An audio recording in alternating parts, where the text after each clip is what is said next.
के लेक्चर में हम डिस्कस करने जा रहे हैं थर्मोडायनेमिक के topic internal energy for its monatomic molecules, diatomic and triatomic molecules. For monoatomic molecules n is 1, for degree of freedom is 3, and only for translation motion is possible for monatomic molecules. Your u is equals to 3 by 2 kBT. U is equals to F by 2 kBT. This is a general formula for internal energy, where F is degree of freedom.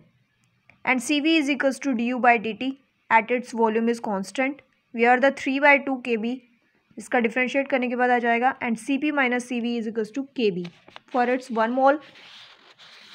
Then क्या आता है, Cp is equals to Kb plus 3 by 2 Kb, where Cp is equals to 5 by 2 Kb and Cp is equals to 5 by 2. n से multiply हो जाएगा. For n molecules Kb is equals to 5 by 2 n, where Kb is equals to r by n and 5 by 2 r आ गया. तो gamma is equals to Cp by Cv is 5 by 2 Kb divided by 3 by 2 Kb. Gamma is equals to 5 by 3 is equals to 1.66. For its monatomic molecules gamma की value है 1.66.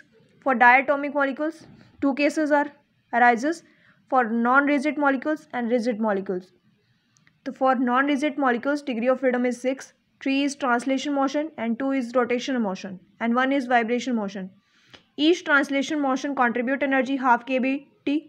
Each rotational motions contribute energy half kBT and each vibrational motion contribute energy kBT. Where U is internal energy is equals to 3 multiply half of kBT plus 2 multiply half of kBT plus 1 multiply kBT. Where U is equals to 7 by 2 kB. Vibration is only for non-rigid and for rigid no vibration is possible. अब करते हैं diatomic molecules के rigid case के बारे में. For degree of freedom is rigid case में कितने होंगे 5 एंड 3 ट्रांसलेशन एंड 2 रोटेशन. तो इंटरनल एनर्जी है 3 multiply half of KBT plus 2 multiply half of KBT, where U is equals to 3 by 2 KBT plus KBT. U is equals to 5 by 2 KBT. U क्या होता है F by 2 KB इसका general formula है. Where CV कैसे find करते हैं, differentiating with respect to T temperature के respect में at constant volume. So du by dt at constant volume. Cv is equals to 5 by 2 kb and Cp is 7 by 2 kb. तो gamma कैसे find होता है, Cp by Cv 7 by 2 5 by 2. तो gamma is equals to 7 by 5 1.44. For its किस case में है, ये diatomic के मॉलिक्यूल्स के रिजिड केस में गामा की वैल्यू है 1.44.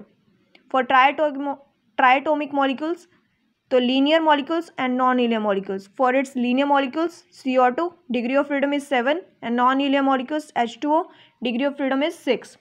तो इसके लिए हम इंटरनल एनर्जी निकालते हैं. Internal energy for linear molecules U is equals to F by 2 KB, where U is equals to degree of freedom कितने हैं, लीनियर मॉलिक्यूल्स के केस में 7 है, 7 by 2 KB. CV is equals to 7 by 2 KB and CV आ चुका है, तो CP क्या होता है 9 by 2 kb हो जाएगा. गामा क्या हो जाएगा 9 by 2 7 by 2. Gamma is 1.33. For its non linear molecule H2O के केस में डिग्री ऑफ फ्रीडम 6 होते हैं, तो U is equals to F by 2 kb होता है. F की वैल्यू हो जाएगी 6 डिग्री ऑफ फ्रीडम है. For its non linear molecule so U is equals to 3 by kb. At its higher temperature vibration motion are started. U is equals to 6 kb आ गया. For its non linear molecules and linear molecules के case में gamma था 1.33. तो gamma की value क्या हो जाएगी, फॉर मोनोटॉमिक के लिए 1.66, फॉर डायटोमिक के लिए 1.44 एंड फॉर ट्राइटोमिक के लिए गामा की वैल्यू 1.33. तो गामा की वैल्यू सबसे ज़्यादा किस में है, मोनोटॉमिक के केस में, फिर उसके बाद डायटोमिक के केस में कम हो जाएगी, फिर ट्राइटोमिक के केस में बिल्कुल कम हो जाएगी. तो this is the gamma value for its monoatomic, diatomic and triatomic and CV value for monoatomic, diatomic and triatomic molecules.